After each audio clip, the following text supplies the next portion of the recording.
Thank you, Air. And this is a good time with the cold temperatures to talk about, our homeless community. We have Chelsie Wilkinson, the executive director at Room at the Inn, with us this morning. How are you doing, Chelsie?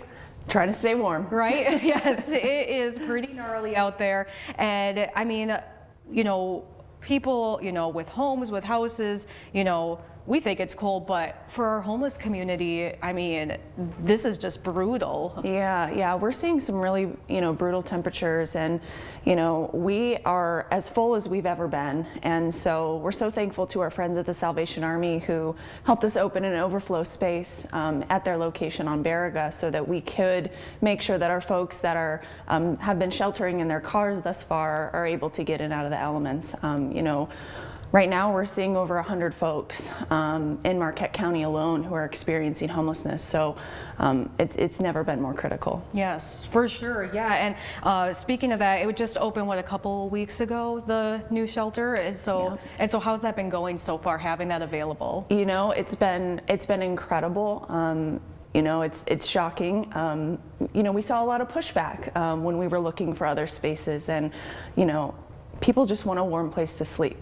So we hope that as well as it's been going, we're able to kind of tear down that stigma and talk about more solutions as opposed to what could go wrong, right? What could go right when we treat people with dignity who are our most vulnerable folks in our community. Right, and I think a great way for people to, have their eyes open to that is by volunteering and seeing what you guys are all about. And you have plenty of opportunities for that, right? Absolutely. We'll take all the help we can get. If you check us out on Upers United, whether it's volunteering at our regular location, helping us set up and tear down at our overflow location. We also have our point in time count next week, which is our annual census of all folks experiencing homelessness in our community. That's on January 28th. So all of these really great ways to get involved you can find on Upers United or our website, roomattheinn.org. Yeah, for sure. Let's take a look at some of the details I have for the point in time count. It is next week, and you can go to upersunited.com where you can also see all those other available opportunities. And I mean, besides volunteering, you guys also need help financially, correct? Yeah, always.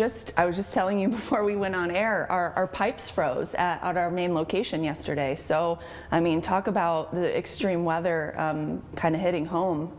And so anything monetarily, it would be greatly beneficial. And if you want to donate anything in kind, right now we really need waterproof boots, warm boots, and gloves. Air was talking about it only takes 10 minutes to get frostbite. So definitely need boots and gloves right now. Is there anything else you think people should know this morning, Chelsie? Whether it's Room at the Inn or the Women's Center or Jansen House, we really need you more than ever. So jump in and help out. Yes, for sure. And we'll have the details on how you can get involved, how you can donate, everything like that on our website, myupnow.com. Chelsie, thank you so much for being here this morning. Thanks for having me. Yes, and stay with us. We'll be right back with more My UP Mornings after the break.